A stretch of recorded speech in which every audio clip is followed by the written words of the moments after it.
Welcome to the biology on finger tips. तो आज हम क्लास 8वीं का फर्स्ट चैप्टर शुरू करेंगे, क्रॉप प्रोडक्शन एंड मैनेजमेंट। जैसे कि हम लोग सब लोग जानते हैं कि इंडिया में 80% जो लोग होते हैं वो सारे लोग क्रॉप पे डिपेंडेंट होते हैं।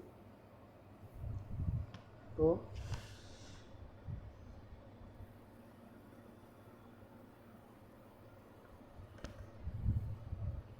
80% people dependent on crop. Class 8 में सबसे पहले छोटा सा एक स्टोरी के माध्यम से बताया गया है कि आखिर क्रॉप का प्रोडक्शन और उसका मैनेजमेंट हम कैसे करेंगे। तो यहाँ पर दो कैरेक्टर को लिया गया है, एक है पहेली, दूसरा है बुझो। दोनों समर वेकेशन में अपने अंकल के घर जाते हैं। उनके अंकल जो होते हैं फार्मर होते हैं, मतलब कि किसान होते हैं। एक दिन दोनों कुछ टूल्स को देखते हैं, जैसे कि जो नॉर्मली हम लोग खेत में हमेशा यूज करते रहते हैं, खुरपी, सिक्कल, सोवल, प्लॉ, ये सब देहात में अगर आप जाओगे, जब रूरल एरिया में जाओगे तो इस सब का यूज हम लोग को देखने को मिलेगा। और अर्बन एरिया में बहुत ही नॉर्मली ये सब यूज करते हैं। ये यहाँ पर एक कैरेक्टर है जो कह रहा है कि हम जानना चाहते हैं कि ये टूल्स जो है कहाँ और कैसे यूज करते हैं। तो जैसे कि हम सब जानते हैं कि जितने भी लिविंग ऑर्गेनिज्म होते हैं उन सब को फूड बहुत इसेंशियल होता है। तो सारे लोग क्या फूड जो है खुद से बना लेंगे? तो इसमें हम लोग दो टर्म्स पढ़ते हैं, जो कि अगर बात किया जाए तो दो टर्म हम लोग पढ़ते हैं कि जो फूड्स होते हैं वो दो मेथड से बनता है। पहला जो होता है वो होता है ऑटोट्रॉफ्स।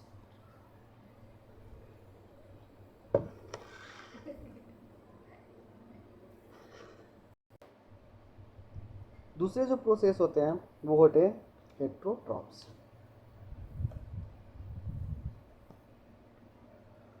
ऑटोट्रॉफ में जो होते हैं ये ऑटोट्रॉफ्स उन ऑर्गेनिज को बोलते हैं जो अपना फूड का प्रोडक्शन खुद करते हैं। ऑटोट्रॉफ्स में क्या हो जाएगा? ऑटोट्रॉफ्स में अपना आ जाता है plant, all green plant. Higher classes में हम लोग पढ़ेंगे ग्रीन प्लांट अपना फूड कैसे बनाते हैं। और हेट्रोट्रॉफ जो होता है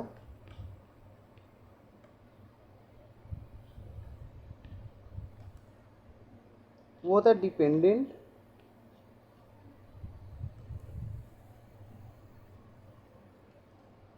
on other for food.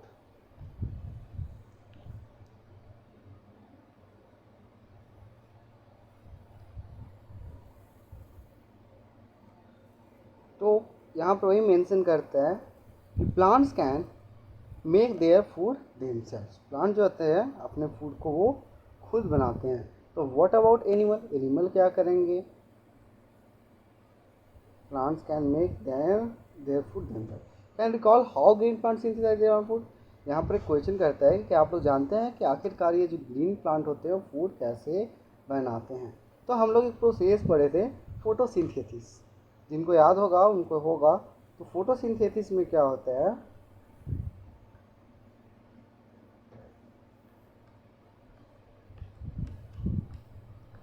Photosynthesis process है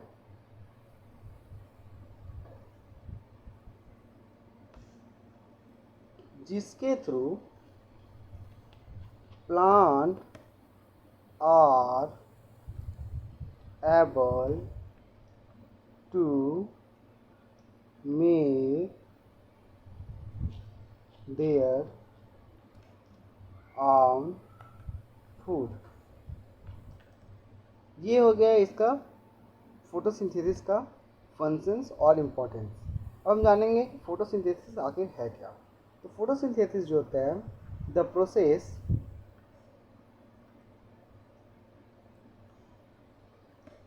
in which green plant, ये important है, green plant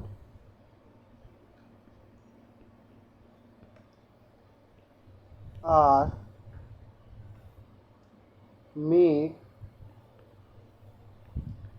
their own food in the presence of sunlight,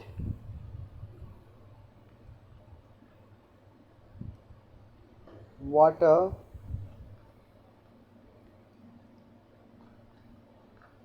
inorganic substances.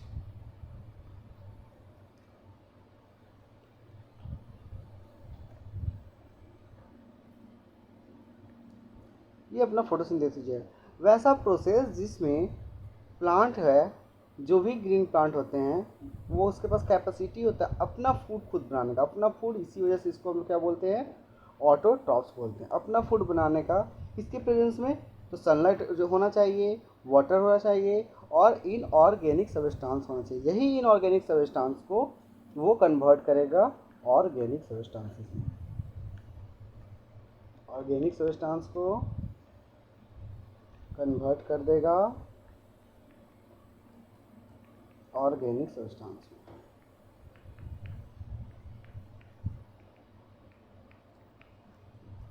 यहाँ तक क्लियर?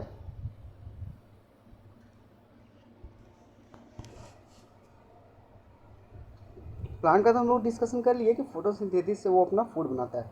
अब यहाँ पे बोलता है कि animals including humans can not make their own food. हम लोग जैसे जानते हैं ह्यूमन जो होता है वो अपना फूड नहीं बनाता है। तो आप बोलोगे कि ह्यूमन कैसे नहीं फूड बनाता है, वो भी तो गैस जलाता है, चूल्हा जलाता है और अपना फूड बनाता है। हाँ, इस चीज़ से हम बोल सकते हैं ह्यूमन्स अपना फूड बनाता है, लेकिन क्या ह्यूमन के पास कैपेसिटी है कि वो इनऑर्गेनिक प्रोडक्ट से डायरेक्ट उसको कन्वर्ट करके ऑर्गेनिक में बना दे?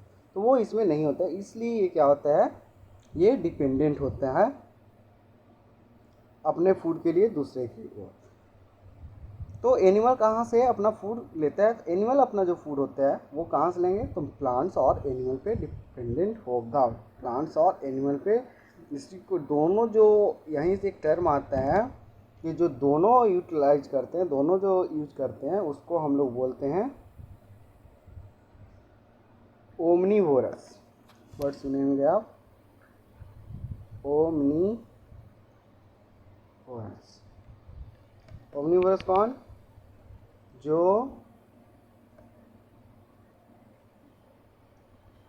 प्लांट को भी फूड के लिए यूटिलाइज करता होगा और एनिमल प्रोडक्ट्स का भी यूज करता है।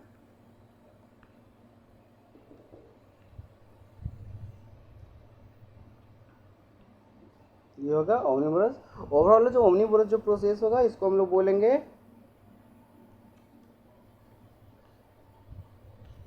हेटेरोट्रॉप्स।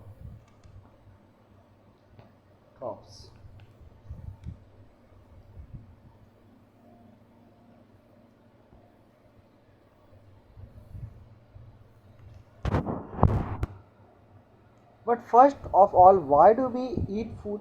अब यहाँ पर एक क्वेश्चन राइज करता है कि आखिरकार हम लोग के लिए फूड जो है इम्पोर्टेंट क्यों है? आखिर हम लोग भोजन करते तो करते क्यों हैं? तो हम लोग जानते हैं कि हम लोग दिन भर में बहुत से काम करते हैं, बहुत से काम करने के लिए हम लोगों को फूड की रिक्वायरमेंट होती है, एनर्जी की रिक्वायरमेंट होगी।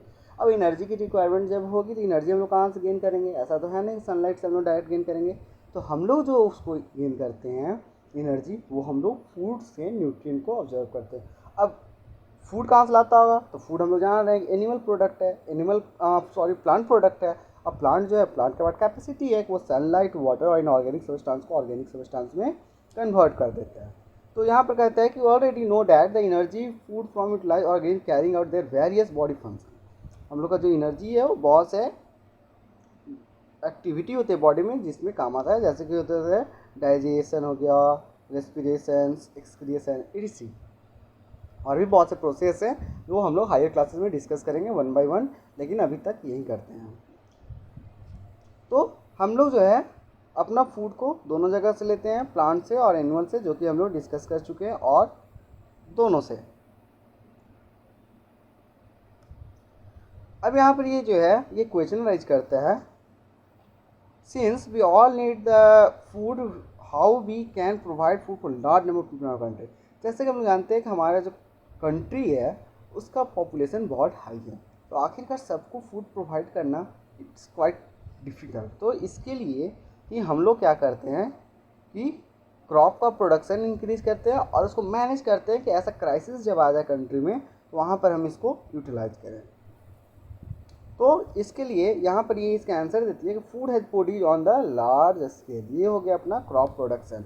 फूड को जब लार्ज स्केल में प्रोड्यूस करना है तो उसके लिए क्रॉप को प्रोडक्शन को इंक्रीज करना होगा। In order to provide food for large population regular production proper management distribution food necessary. ये इंपॉर्टेंट पॉइंट है, इसको लिख लीजिएगा।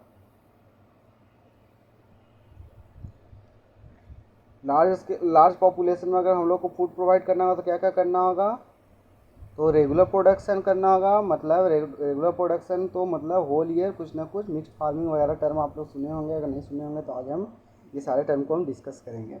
रेगुलर प्रोडक्शन करना होगा, प्रॉपर मैनेजमेंट ज़रूरी है। प्रॉपर मैनेजमेंट इंसेक्ट से बचाना और भी बहुत से वीड्स होते हैं उन सब से बचाना। डिस्ट्रीब्यूशन ऑफ फूड मतलब कि अब फूड तो हम लोग प्रोड्यूस कर दिए, मैनेजमेंट भी उसका कर दिए, तो वो फूड को रखे नहीं बल्कि हर एक जो इंडिया के जो पर्सन है कंट्री के किसी भी पर्सन के बीच में वो प्रोडक्ट को डिस्ट्रीब्यूट कर रहे हैं या नहीं कर रहे हैं, इसलिए इम्पॉर्टेंट है।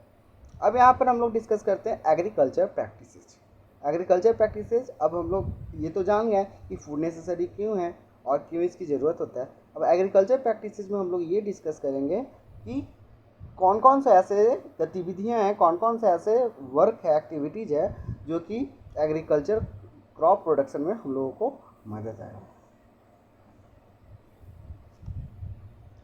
तो यहाँ पर एक दिया हुआ है till 10,000 BC people were nomadic, they were wandering in group from place to place in search of food and shelter. जैसे हम जानते हैं कि आज से 10,000 BC पहले लोग जो हैं एक जगह से दूसरी जगह फूड के लिए और घर के लिए चलते रहते थे। कभी यहाँ कभी वहाँ, मतलब कोई फिक्स प्लेस नहीं था। जैसे हम लोग के पास आज घर है तो फिक्स्ड घर है यही सब, तो वो चलते रहते थे। They ate raw fruits and vegetables and started hunting for the animals for food. फिर उन लोगों पहले क्या किया, उन लोगों ने रॉ फ्रूट्स को खाना शुरू किया। पेड़ तो था उस टाइम, पेड़ उस टाइम था तो लोग उसका फूड को, लेकिन धीरे धीरे क्या किया, उन्होंने हंटिंग शुरू किया और प्लांट से धीरे धीरे एनिमल का फूड प्रोडक्शन पर डिपेंडेंट होने लगा।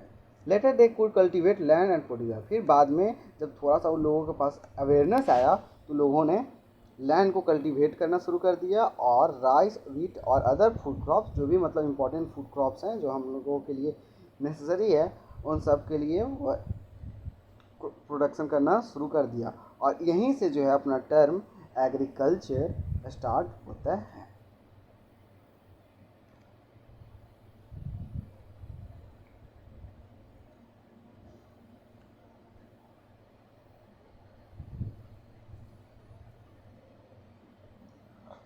When plants of same kind are grown and cultivated at one place, the large scale is crop। यहाँ पर क्रॉप का डिफिनेशन दिया हुआ है कि जब किसी भी प्लांट को हम एक जगह एक ही तरह का बहुत लार्ज एरिया में बहुत ज़्यादा जगह पे उपजाते हैं तो उसको हम लोग बोलते हैं क्रॉप। तो plants of same kind are grown and cultivated at the one place on large scale called crop. जैसे कि एग्जांपल आप लोग गेहूं देखे होंगे, गेहूं जो होते हैं कितने दूर दूर तक उपजाए जाते हैं अपने सीजन में, तो वहाँ पर जो हो गए सारे जितने भी होते हैं सिर्फ गेहूं ही रोपा होता है, उसके सिवा कुछ नहीं होता है। तो crop of wheat means that all plants grow in field at that of wheat. जितने भी क्रॉप होंगे, ये तो नहीं होता है कि गेहूँ में गेहूँ के साथ कुछ और, हाँ कहीं कहीं होते हैं जो मिक्सड क्रॉप के भी एग्जाम्पल होते हैं। जैसे लोग क्या करते हैं कि गेहूँ में कभी कभी यूज़ कर देते हैं सरसों डाल देते हैं, तो वहाँ मस्टर्ड का भी यूटिलाइज हम लोग करते हैं, लेकिन मेनली जो होता है देखा जाता है कि सेम टाइप का ही क्रॉप यूज़ करते हैं। तो वो मिक्स क्रॉप की बात हो गई और अलग क्रॉप। फिर कहता है वो already know that crop are the different type like cereals, vegetables and fruits.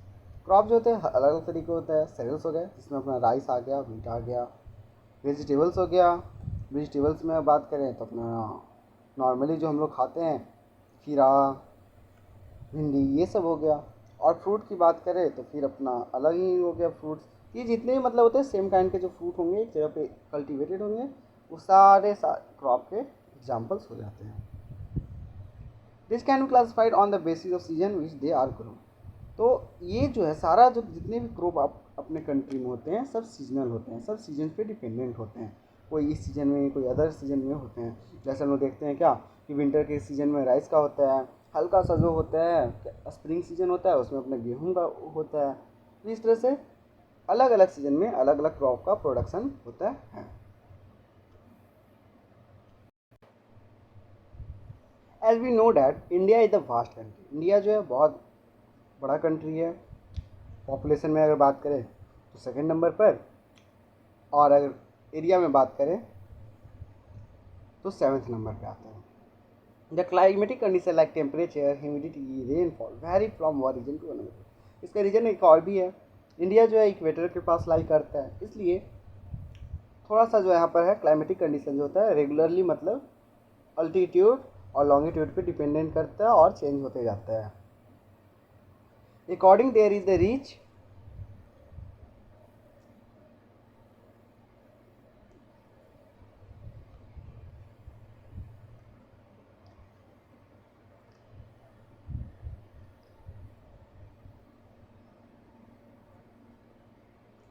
Variety of crop grown in different part of country. तो इसी वजह से इंडिया में हम लोग क्या करते हैं कि लगभग हर तरीके का जो क्रॉप्स होते हैं उसको हम लोग प्रोडक्शन कर लेते हैं। मतलब किसी भी अदर कंट्री पे हम लोग को डिपेंडेंट नहीं होता है कि नहीं भाई अब हम लोग का चावल नहीं है तो गेहूं के लिए हमको दूसरा कंट्री में, नहीं ऐसा कुछ नहीं होता है। इंडिया में हर जगह पे कोई नॉर्दर्न साइड में तो कोई साउदर्न साइड में, वेस्टर्न ईस्टर्न, कहीं ना कहीं सारा प्रोडक्ट जो अवेलेबल क्रॉप्स होते हैं वो सारा हम लोग प्रोड्यूस कर लेते हैं। Despite this diversity, the two broad cropping pattern can be identified. Two broad pattern कौन सा हो गया? तो ये डिसिमिलरिटी होते हुए भी, डाइवर्सिटी लार्ज डाइवर्सिटी होते हुए भी हम लोग क्या किए कि क्रॉप को पैटर्न को समझने के लिए कि दो भागों में डिवाइड कर दिया। तो कौन कौन से हो गए? पहला जो होता है वो होता है खरीफ क्रॉप्स, और दूसरा जो होगा वो होगा रबी क्रॉप्स।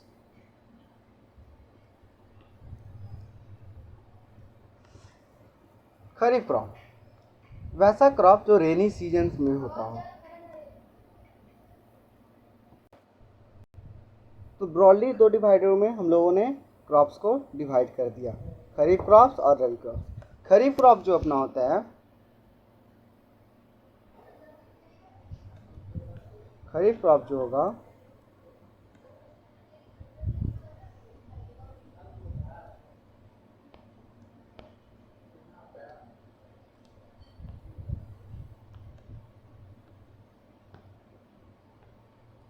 इसका जो टाइम होता है सोइंग का time,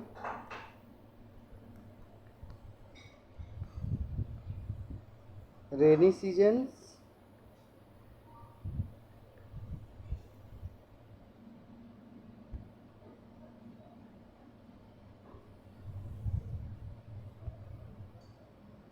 rainy season, rainy season में जून से सितंबर तक। इसके अंदर में अपने कौन कौन से प्लांट आ जाएंगे? इसके अंदर में अपनाएंगे पैडी,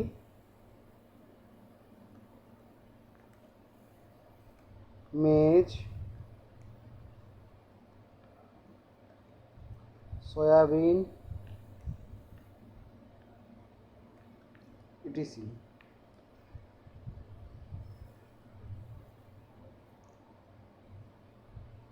दूसरा जो अपना हो जाएगा वो हो जाएगा रबी क्रॉप।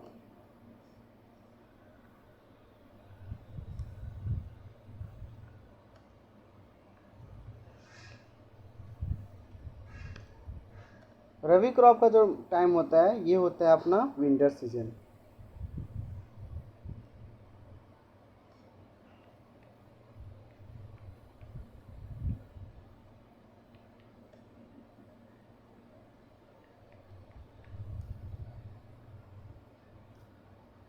इसका टाइम होगा आपका अक्टूबर से मार्च तक। इसके अंदर में जो प्लांट आ जाएंगे वो आ जाएंगे वीट,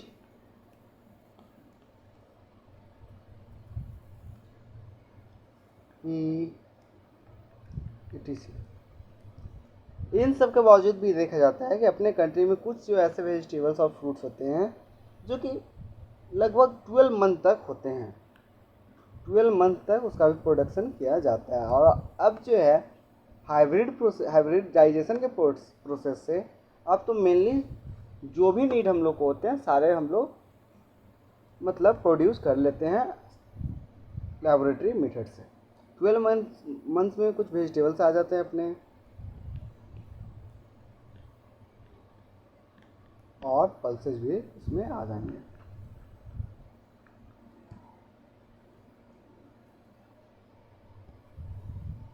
यही चीज़ यहाँ पर मेंशन किया हुआ है। खरीफ क्रॉप जो होगा रेनी सीजन में हम उसको सोन करेंगे। उसके बाद और रेनी सीजन इंडिया का जो मेंशन करता है वो जून से सितंबर तक अपना होता है। इसके अंदर में आ जाएगा पेडी, आ जाएगा मे, सोयाबीन, ग्राउंडनट, कॉटन, etc जो होगा खरीफ क्रॉप का एग्जाम्पल होगा। दूसरा जो अपना क्रॉप को मेंशन करता है वो मेंशन करते हैं विंटर सीजन वाला जो कि रबी क्रॉप होता है। इसका टाइम पीरियड होगा अक्टूबर से मार्च। यहाँ ये ध्यान रखना जनरली फ्रॉम, तो ये सियोरिटी नहीं होता है, अबाउट टू अक्टूबर टू मार्च होगा। वीट, इसमें रबी क्रॉप का बात करें तो इसमें अपना वीट आ जाएगा, ग्राम आ जाएगा, पी, मस्टर्ड, लिनसीड तीसी को बोलते हैं। और कुछ जो होते हैं समर एट मेनी प्लेसेस मतलब ऑल टाइम होते हैं। अब हम लोग कुछ बेसिक प्रोसेस पढ़ते हैं क्रॉप प्रोडक्शन में। बेसिस ऐसा क्या क्या प्रोसेस होता है जो कि मेनली सारे क्रॉप के लिए इम्पॉर्टेंट होता है। तो यहाँ पर मेंशन करता है cultivation of crops involve several activity undertaken by farmer over a period of time. You may find that these activities similar to those carried out by gardener or even by you when you grow ornamental plant in your house। कहते हैं यहाँ पर cultivation जो होता है crop का वो बहुत से एक्टिविटीज़ को करता है और एक लंबे समय तक चलता है। जैसे कि आप उसी प्रकार होता है जैसे कि आप भी अगर घर में अगर फूल पौधा को लगाए होगे तो रेगुलरली क्या होता है कि उसके मतलब मेंटेनेंस करते होगे। जैसे कभी क्या करोगे कि प्लॉगिंग कर दोगे, खुरपी से इसको कोड़ दोगे, कभी फर्टिलाइज़र वगैरह यूज़ करोगे, वाटर डालोगे, सनलाइट की है या नहीं है इस चीज़ का ध्यान रखोगे। ये इसी तरह का प्रोसेस जो होता है लार्ज स्केल पे जब क्रॉप प्रोडक्शन करते हैं उस टाइम भी यही मेंटेनेंस को देखना होता है। तो एग्रीकल्चर प्रैक्टिसेज में कुछ है। सबसे पहला जो अपना प्रोसेस है वो प्रिपरेशन ऑफ सॉइल है। प्रिपरेशन ऑफ सॉइल में हम लोग देखेंगे कि जो भी सॉइल में जो मतलब वेस्ट मटेरियल है या कुछ केमिकल कंपोजिशन है वो सही है नहीं है, वेस्ट मटेरियल सारा निकाल देंगे। प्लॉगिंग करेंगे, प्लॉगिंग में उसको कोरवा देते हैं जिसको आप लोग बोलते हो हर जोतना, वो करवाते हैं। सेकंड जो प्रोसेस होगा वो सोइंग होगा। सोइंग के प्रोसेस में हम लोग जो सीड है, जो जिस चीज़ का प्रोडक्शन करना है, जिस चीज़ का सीजन है उसको सीड्स को हम लोग वहाँ पर डाल देंगे। उसके बाद फिर देखेंगे वहाँ पर अब सीड्स को भी डाल दिए तो देखना ये होता है कि फर्टिलाइजर्स है, मैन्योर्स है या नहीं है। जिसके लिए हम लोग खाद का यूज़ करते हैं जो कि केमिकल फर्टिलाइज़र भी कुछ होते हैं, ऑर्गेनिक फर्टिलाइज़र होते हैं, लेकिन हम लोग को प्रमोट करना है ऑर्गेनिक फर्टिलाइजर्स की। फिर इरिगेशन, वाटर का लेवल जब कम हो जाएगा तो हम उसके लिए इरिगेशन करेंगे, ये पानी जो है वो मेंटेन हो जाएगा। प्रोटेक्टिंग फ्रॉम वेस्टफुल जो मटेरियल है, वेस्टफुल जैसे हम लोग क्या करते हैं कुछ इंसेक्ट्स होते हैं वो भी वहाँ इफेक्ट कर देंगे आपको।